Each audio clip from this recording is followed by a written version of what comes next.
An alleged violent offender charged with bashing a man, exposing themselves outside of school, and using offensive language near children.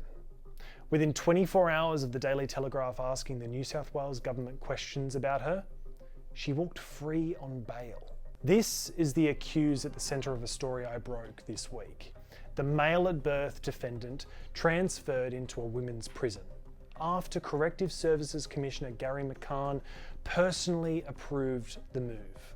Here's the full charge sheet that we can now reveal. Wounding with the intent to cause grievous bodily harm, willful and obscene exposure, offensive language in or near a school, on top of the assault charge that we already revealed earlier this week.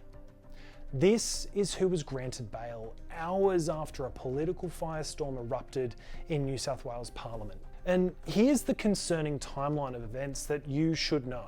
On Monday, a Corrective Services Deputy Commissioner told Budget Estimates there were 47 transgender inmates in custody.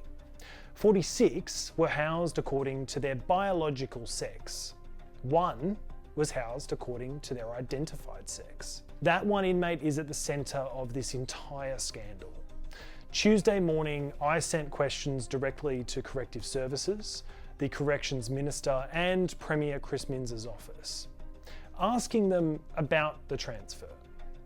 Tuesday afternoon, the accused walked free on bail. Now on Wednesday afternoon, almost 24 hours later, the government finally responded to our questions, and on Thursday morning, we published the story.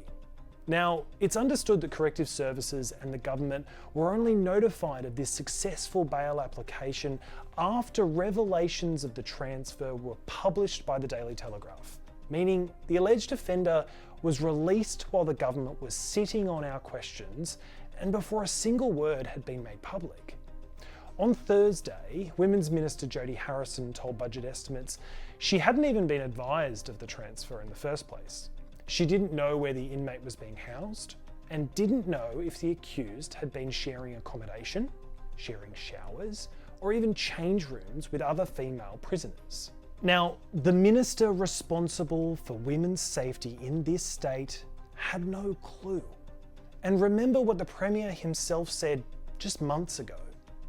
He stood up and declared that if you're born biologically male and you change your government certificate to be a female, it will not mean that you can change from a male prison to a female one.